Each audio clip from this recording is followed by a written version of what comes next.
Continuamos el mundo inmobiliario y se encuentra con nosotros la arquitecta Alejandra Sánchez, directora de la Asociación de Arquitectos e Interioristas de México. Arquitecta, gracias por conversar con nosotros. Pues en esta época de COVID-19 ha habido muchas personas que al pasar propiamente más tiempo en sus viviendas, en sus casas, en las cuales antes quizá las utilizaban solo para dormir, hoy pues bueno, han estado remodele y remodele. ¿Cuáles son estas tendencias? ¿Qué cambios o qué remodelaciones se pueden realizar en las viviendas existentes, sobre todo para poder desempeñar pues lo que hoy todos hacemos desde casa, el home office? Que imagínate, o yo quisiera imaginar eso en una vivienda de 60, de 80 metros. ¿Cómo está dándose este fenómeno? Pues muchas gracias, Luis. Al contrario, un gusto estar contigo. Y pues sí, si quieres, vamos platicando, porque es un tema de verdad pues muy apasionante y más en estos momentos, como bien dices.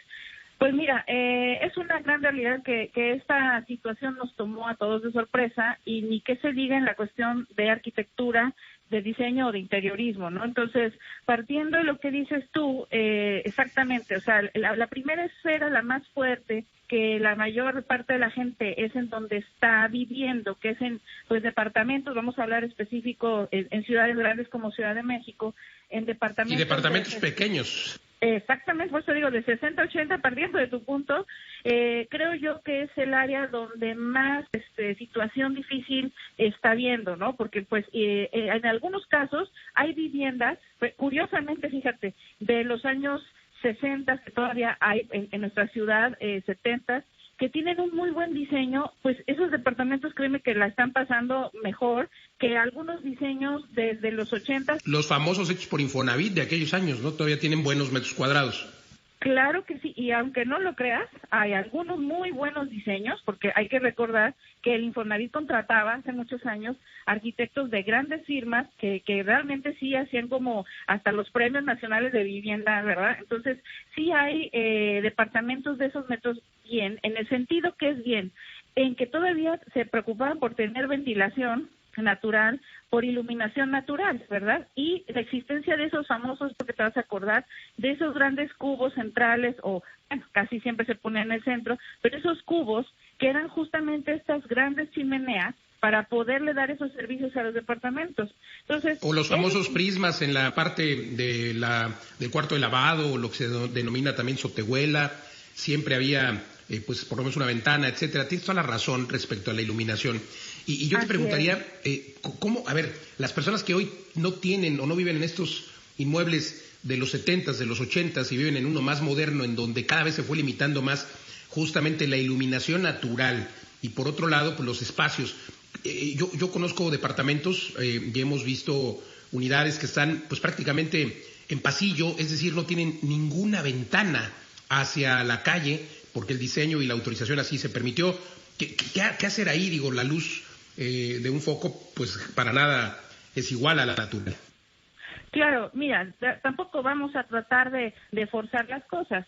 Es una realidad que ese tipo de espacios pues es como le denominaron también en los 90s los arquitectos españoles, pues son edificios que están enfermos, ¿no? O sea, porque ahí por más que tú le quieras hacer y meter, pues tú no puedes romper una estructura pensando de un edificio de departamentos, no puedes hacer esas mejoras, ¿me explico? Entonces, pues tienes que darte nada más uso a lo que se tiene. Entonces, esa gente sí la está pasando mal.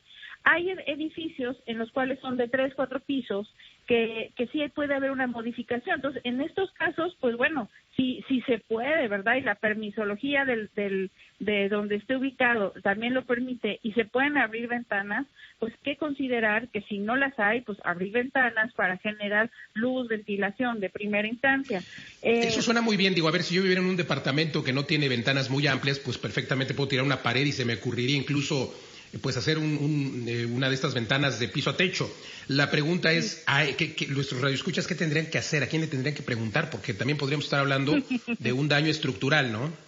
Exacto, no, es una de las ideas también que vale la pena retomar ahorita, y lo dijiste bien, o sea, la palabra muros, ¿no? Entonces, parte del secreto ahorita también es generar más espacialidad a lo que uno tenga, ¿no? Entonces, si a lo mejor estos departamentos estaban con los diseños posteriores de que estaba todo como encajonado, ¿no? Como luego le decíamos como si fueran, caballerizas, y si a lo mejor hay una posibilidad de que tú puedas quitar muros y generar espacios bien. ¿A quién se tiene que recomendar o a quién se tiene que ir? Obviamente, o sea, sí tenemos que consultar a un arquitecto, a un constructor o a un contratista o a un ingeniero civil. Ahí sí, la verdad sí lo recomendamos.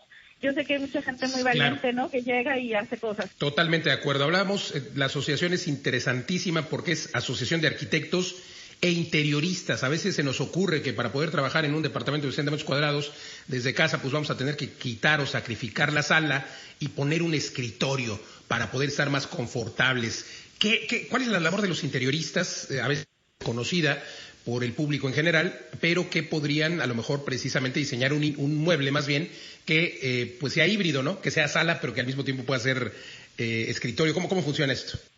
Claro, en efecto, eso es ahorita una tendencia, ¿no? O sea, con COVID o sin COVID era una tendencia en la que se generara un gran espacio que cumpliera con muchas actividades, ¿no? Entonces, por ahí es de que el interiorista o el diseñador interior o el arquitecto interiorista, porque son tres escenas, ¿verdad?, que se dedican a esto, sí, porque digo, ese es un principio muy interesante que luego se platicará, porque un interiorista es una persona que, tiene que ver con los materiales y con un poco el confort y los colores y demás.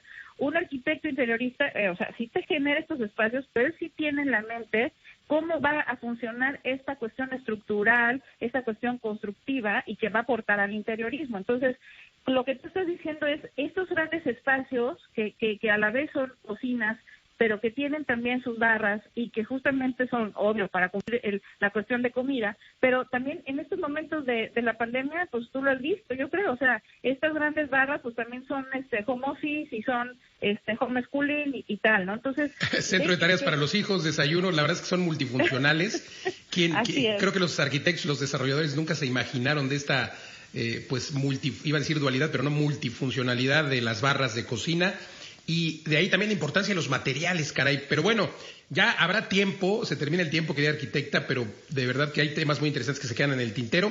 Así es de que te comprometemos de una vez a que estés de nuevo en Mundo Inmobiliario. Gracias, arquitecta Alejandra Sánchez, directora de la Asociación de Arquitectos e Interioristas de México. Cuéntanos tu página web, ¿cuál es, por favor?